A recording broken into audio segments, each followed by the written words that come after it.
Although he may only be 5 years old, Prince Louis, the youngest child of the Prince and Princess of Wales, could be in line for an impressive title. He is officially known as His Royal Highness Prince Louis of Wales and is currently fourth in line to the throne behind his father, Prince William, and older siblings Prince George and Princess Charlotte. But it seems his title could change once he becomes an adult, and he could end up with one that is already very familiar. That's right, stay tuned to find out just what title it is because it's sure to surprise you. Prince Louis gets the title of his grandpa. Prince Louis, officially known as His Royal Highness Prince Louis of Wales, is the youngest son of Prince William and Kate Middleton. He is currently fourth in line to the throne behind his father, Prince William, and older siblings Prince George and Princess Charlotte. A raft of royals saw their official titles change after King Charles ascended to the throne, and one particular title that was part of that shakeup could be given to Prince Louis. The 5-year-old could be in line for an impressive title in the future. That's because, last year, it was confirmed that King Charles had conferred the title of Duke of Edinburgh on his youngest brother, Prince Edward. It is a title strongly associated with their father, Prince Philip, who was Duke of Edinburgh for more than 70 years, up until his death in 2021. Duke of Edinburgh, named after the capital city of Scotland, Edinburgh, is a substantive title that has been created 4 times since 1726 for members of the British royal family. It does not include any territorial land holdings and does not produce any revenue for the title holder. The current holder, Prince Edward, was created Duke in 2023 on his 59th birthday by his eldest brother, King Charles III. The dukedom had previously been granted to their father, then Philip Mountbatten, on the day of his marriage to then Princess Elizabeth, the future Queen Elizabeth II.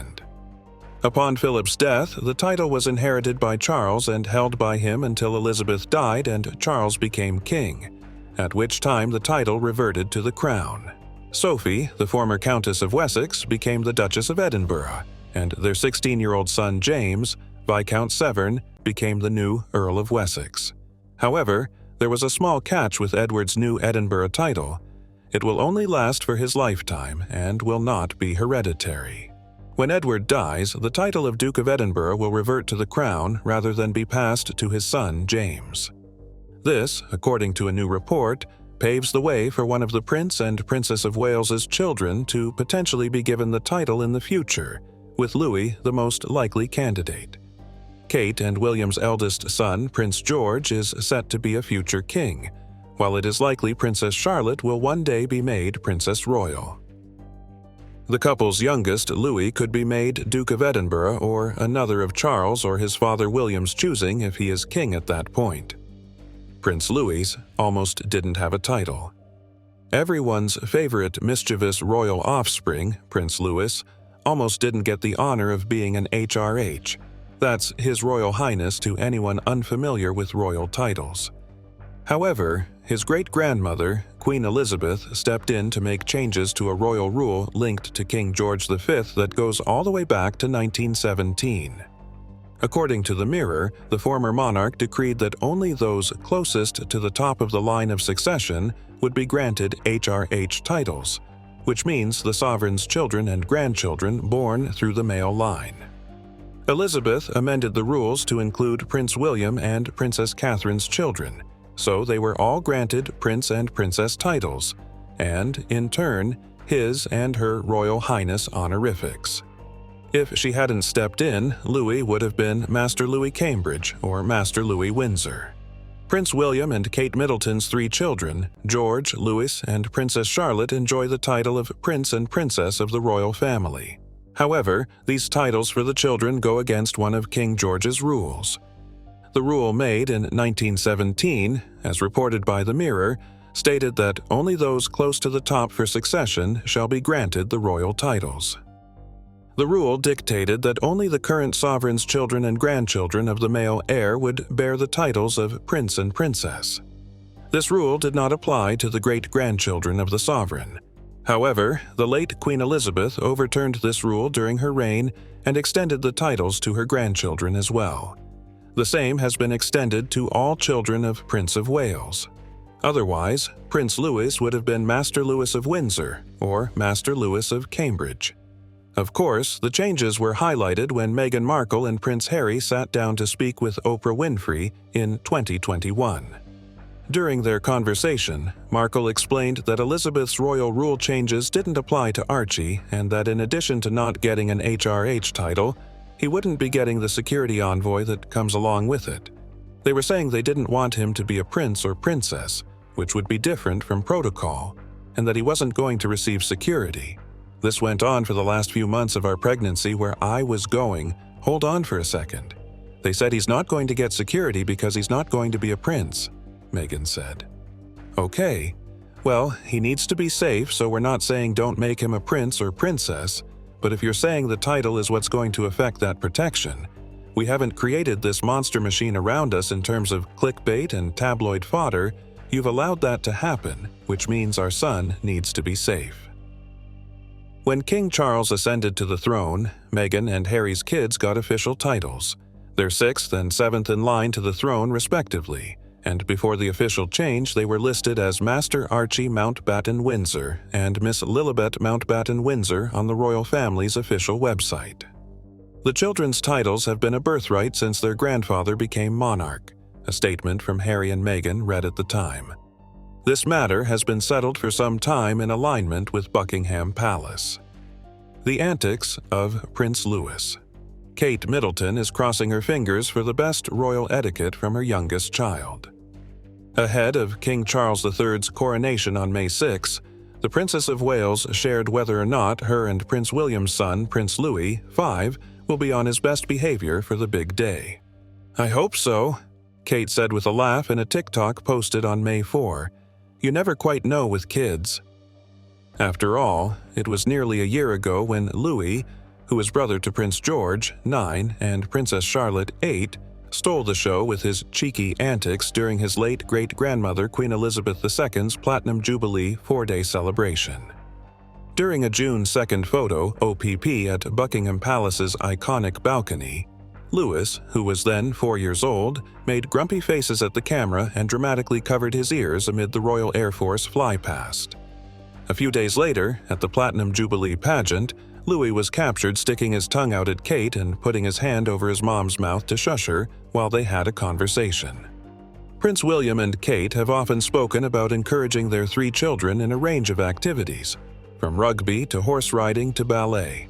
And now, the Prince of Wales has shared a particularly loud new hobby that 6-year-old Louis has taken up. "My youngest is learning the drums, that's why I spend my entire life with my fingers in my ears," William told musicians Ronnie Wood and Mark Knopfler at the Tusk Awards in central London, the Telegraph newspaper reported. The musicians were there in their capacity as supporters of the conservation charity Tusk Trust, which William is patron of. The Prince of Wales also referenced his children in a speech, albeit in a much more serious tone. "I want my children to live in a world where swallows still migrate, gorillas still live in the cloud forests of Uganda, and rhinos still roam the arid rangelands of Namibia," he told those gathered for the awards at the Savoy Hotel. "It will be thanks to extraordinary leaders such as those that we are celebrating today that this will happen." William and Kate are keen for their children to enjoy a childhood unencumbered by their positions. However, from time to time they bring them to public events or feature them in public messages, such as the video that Kate memorably released to announce she had finished chemotherapy. Last year, Prince George, Princess Charlotte, and Prince Louis all accompanied their parents to Kate's carol service at Westminster Abbey, and the annual service is expected to be a family outing again this year. Prince William and Princess Kate, restricted by royal tradition. What royal watchers can forget the adorable antics of Prince Louis and all the times he has acted, well, like a kid? At the Trooping of the Colour last month, the 5-year-old pulled his famous faces, and at one point seemed to imitate a pilot as the military flew over Buckingham Palace. Fans have also been charmed by Prince William and Princess Kate's seemingly relaxed and accepting reaction to their youngest child's cheeky behavior, unthinkable to previous royal generations. William and Kate's more modern, tactile parenting style stands in stark contrast to the way royals have parented for centuries. Equally memorable but much less fun is the image of Louis's grandfather, King Charles III, as a solemn young boy greeting his mother, Queen Elizabeth II, after she and Prince Philip had been away on a months-long Commonwealth tour. The little prince receives no hug from his mother, just a formal handshake. Royal parents traditionally had nothing to do with their children's day-to-day care when they were very young. George V, the late Queen's grandfather, once saw a maid pushing a pram along a corridor at Buckingham Palace. Tom Quinn, author of Gilded Youth, A History of Growing Up in the Royal Family, tells Vanity Fair. He said to the maid, "Whose baby is that?" The maid replied, "It's yours, sir." Fostering children was seen as a necessity when life expectancy was short and royal children were needed to assume governing duties and marry as quickly as possible. In medieval times, royal princes and princesses were sent away aged just 8 or 9 to live in other aristocratic households. The idea was to make the child into an adult as soon as possible, Quinn says. The modern version of this is the royal obsession with boarding schools, sending princes and princesses to schools where they live and work 24/7 and only return home every couple of months. Day-to-day child-rearing was considered undignified for royals. They were usually given to wet nurses from the moment they were born. They were then handed over to nannies, whom many royal women have been notably jealous of for their close relationship to their charges, and strict, sometimes violent, governors and tutors who were pressured to produce dignified, noble mini-adults who would make the ruling house proud. But this method came at a cost. The royal obsession with making princes and princesses as mature as possible, as early as possible, actually has the opposite effect, and many royal children, especially boys, never really grow up, says Quinn. They behave like children when they grow up because they were not allowed to be children when they were young. This applies to Edward VII, George V, and VI, Edward VIII, and especially King Charles. Even loving royal parents often found their hands tied by dynastic ambition and royal precedent. According to In Triumph's Wake by Julia P. Gallardi, in 1502, a teenage Catherine of Aragon found herself trapped and destitute in England after the death of her first husband, Prince Arthur. Her anguished mother, Queen Isabella of Castile, instructed her ambassador to beg Arthur's father, King Henry VII, to send Catherine back to her parents. King Henry VII declined, and Isabella never saw her daughter again. The red tape of protocol also often stopped royal parents, particularly mothers, from having meaningful roles in their children's lives. In 1594, James III of England and his wife Queen Anne had their first child, Henry. James soon entrusted his heir to be raised by the Earl of Mar. A furious Anna demanded that the Scottish Council discuss these arrangements for the heir to the throne to occupy a separate household, and began to cultivate allies in her effort to retain custody of her son. Carolyn Harris writes in Raising Royalty, 1,000 Years of Royal Parenting. James refused to allow a debate about the circumstances of Henry's upbringing. Anna responded by attempting to kidnap her son from his guardians. Anna threatened not to bear any further children unless she were permitted to raise her son. According to Harris, a compromise was soon reached, though to modern ears it sounds like a paltry concession. Prince Henry would stay with the Earl of Mar, and Queen Anne would have more input into her future children's guardians. However, as David Cohen notes in Bringing Them Up Royal, how the royals raised their children from 1066 to the present day, King James III clearly did love his children. James had endured a horrific, virtually orphaned childhood. His father, Lord Darnley, was slain when James was an infant, and his mother, Mary, Queen of Scots, was imprisoned. Clearly attempting to give his son the parental guidance he never had, he wrote a touching treatise on kingship called the Basilicon Duran, for Prince Henry especially. If royal children were lucky enough to be housed with their parents, they were often in distant nurseries, which could cause distinct problems in times of turmoil. In 1620, when King Frederick and Queen Elizabeth of Bohemia were forced to flee Prague, they accidentally left one of their large brood behind. As the last carriages were preparing to leave the castle courtyard, a court chamberlain made a last inspection of the royal apartments. Harris writes, "Following the sound of a baby's cries, he discovered Frederick and Elizabeth's 11-month-old son, Prince Rupert, who had been forgotten or abandoned by his nurse."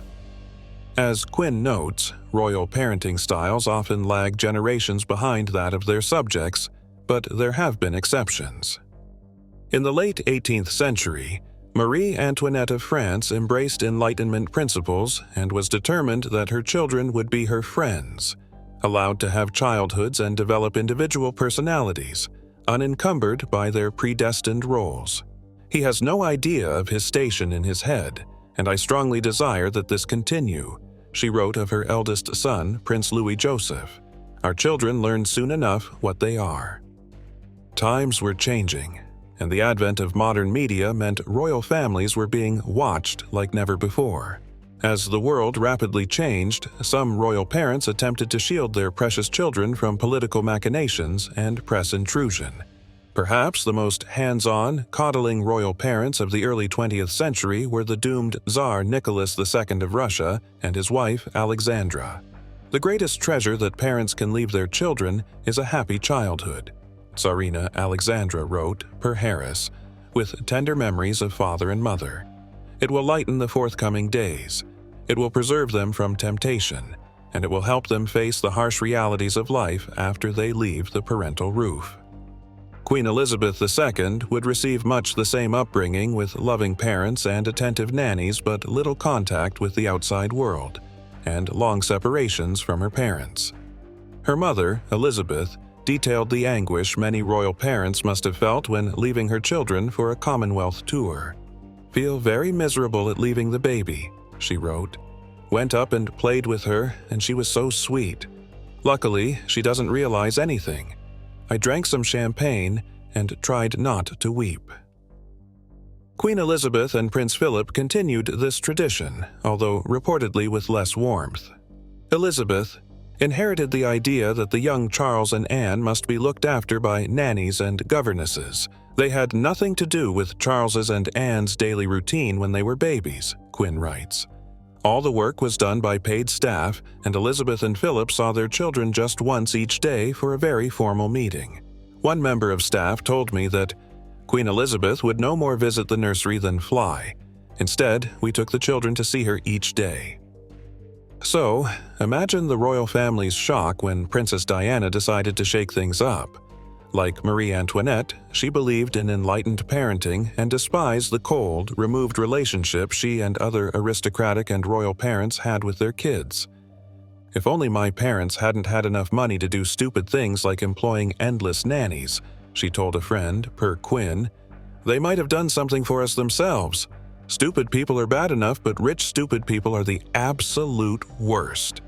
William and Kate, but especially Kate, are determined to do things differently, Quinn says. William was brought up partly by Charles, who was embarrassed by physical affection, but also by Diana, who loved to hug her children. But despite their slightly more modern outlook, both Charles and Diana still relied on paid staff, nannies, to do most of the work. Old habits die hard. According to Quinn, the warm and maternal Kate, who was raised in a loving, tight-knit family, insisted William change diapers and bathe the kids, take them on school runs, and put their family first.